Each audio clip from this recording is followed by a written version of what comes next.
In the name of Allah. Hello dear friends. سلام دوستان عزیز. How are you? حالتون چطوره؟ I hope you are doing well. امیدوارم که حالتون خوب باشه and staying healthy. و سلامت و تندرست باشید. ویدیوی قبلی راجع به زمان آینده بود. یعنی عملی که قراره در آینده انجام بشه. تا صفحه 27 کتاب رسیدیم. یه تمرین در صفحه 28 که مربوط به همون مبحث قبلیه اومده که شما بتونید بر اساس اون آموخته ها، یعنی اون چی که اطلاعات راجع به زمان آینده پیدا کردید، جملاتی برای این زمان آینده بسازید. مثلا تمرین A make sentences. sentence یعنی جمله جمع بسته شده. make sentences جملات بسازید with با این beginnings با این قیدهایی که در آغاز اومدن. using the future tense برای زمان آینده. 1 شماره 1 on Friday morning در جمعه صبح مثلا میتونیم مثال بگی I will do my homework من تکالیفم انجام خواهم داد. Number 2 شماره 2 next week هفته آینده my brother will go to مشهد به مشهد خواهد رفت. Tomorrow afternoon فردا بعد از ظهر I will play football من فوتبال بازی خواهم کرد. اینا جملات زمان آینده ساده بودن. حالا now قسمت B ask your friend از دوستت بپرس future tense questions سوالاتی که مربوط به زمان آینده است. With these following words با این کلمات استارترها با این کلمات پرسشی که در ابتدا اومدن. when برای زمان یعنی کی. when will you مثلا when will you go to مثلا gym کی میری باشگاه.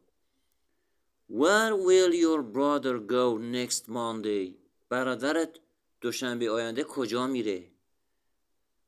who will go to مثلا مشهد next Friday جمعه آینده کی به مشهد میره. اینا جملات زمان ساده بود. حالا صفحه 29 باز هم ادامه زمان آینده است اما با یک ساختار جدید. ما گفتیم زمان آینده برای عملی که تصمیم آنی و لحظه‌ای میگیریم. مثلا شما میرید رستوران از قبل تصمیم نگرفتید چی بخورید ولی وقتی گارسون مثلا منیو رو میاره نگاه میکنید یک لحظه تصمیم میگیرید فلان غذا رو سفارش بدید. I will drink فلان. این میشه تصمیم آنی و لحظه‌ای. یا مثلا یه نفر پشت در میزنه شما یک مرتبه بالا میشید میگین I will open the door من در رو باز خواهم کرد. این میشه تصمیم آنی. دوم برای پیشبینی آینده بسیار دور یا بر اساس اون باور قلبی خودت حس درونی خودت. I think it will rain من فکر میکنم بارون بشه. حست اینو بهت میگه پیشبینی کردی. So بنابراین take an umbrella with you چتر با خودت ببر یه پیشبینی کردی. یا اینکه به کسی قول میدی تعهد میدی پیشنهاد میدی I will help you بهت کمک خواهم کرد. یا مثلا I will tell your parents به I will tell your brother به برادرت خواهم گفت اگه این کارو مثلا بکنی. اینا زمان آینده ساده بود. تصمیم آنی پیشبینی بر اساس اون حس درونی خودت و تعهد بدی قول بدی تهدید کنی کسی رو اما در یک ساختار دیگری در یک شرایط دیگری مثل اینکه از قبل برنامه‌ریزی بشه. مثلا شما میرید خونه داییت میبینید زن دایی داره چمدون میبنده. دختر داییت میگه مامان عینک آفتابی من کو. پسر داییت میگه مامان مثلا فلان کلاه فلان من کو. حس میکنه که اینا دارن برای یک سفر برنامه‌ریزی میکنن. میای خونه به مامان میگی my uncle are going on a trip دارن میخوان برن سفر. شواهد قطعی به دستت اومده از این شواهد نتیجه میگیری که اینا یه کاری قراره انجام بشه. یا اینکه میای خونه خودتون میبینی آشپزخونه اقلام زیادی خوراکی خریداری شده پدر آورده مادر خرید کرده چه خبره سوال میپرسی. مامان میگه مثلا We are going to invite. ما میخوایم دعوت کنیم your aunts and uncles. خاله داییات و عمو داییات رو دعوت کنیم. از قبل برنامه‌ریزی شده، خرید شده، تصمیم گیری شده. این نوع آینده رو با ساختار بی یعنی ام و ایز و آر، شکل فعل بی در زمان حال ام و ایز و آره، به اضافه going to، به اضافه فعل و بقیه جمله و قید زمان. حالا چجوری؟ قسمت صفحه 29. They are going to buy. اونا میخوان بخرن a house. یه خونه. soon. به زودی. ما چند تا قید داریم که نشانه زمان آیندن. next. قیدهایی که پشت سر next میان. next یعنی بعدی. next week. هفته آینده. next month. ماه آینده. next year. سال آینده. next Friday. جمعه آینده. in 2 days. در عرض 2 روز آینده. soon. به زودی. early. به زودی. later. بعدن. tonight. امشب. tomorrow. فردا. این قیدها نشانه زمان. They have enough money. اونا پول کافی دارن. Look at the sky. به آسمان نگاه کن. It's going to rain. It's مخفف it is یعنی فعل to be اومده going to. میخواد بارون بیاد. Alice is free tonight. شواهد اینه که امشب آزاده. وقتش بیکاره. free یعنی آزاد. وقت بیکار. She's going to read some poems. میخواد بره شعر بخونه. امشب وقتش آزاده. بیکاره. رضا is not going to watch TV tonight. رضا امشب تلویزیون تماشا نمیکنه. چرا؟ یه دلیلی وجود داره. شواهدی وجود داره. This program is very boring. این برنامه چون دلیلش اینه که خیلی کسل کننده است. خسته کننده است. We are not going to destroy nature. ما نمیخوایم به طبیعت آسیب بزنیم، تخریب کنیم. We take care of wildlife. ما از طبیعت حفاظت خواهیم کرد. خب در جدول زیر فاعل I، you شما، I من، you شما، we ما، they آنها، he او، she اون خانم، it و اشیا. برای I am، برای you، we و they are و برای he و she و it is میاد. I am going to play tomorrow. فردا میخوام بازی کنم.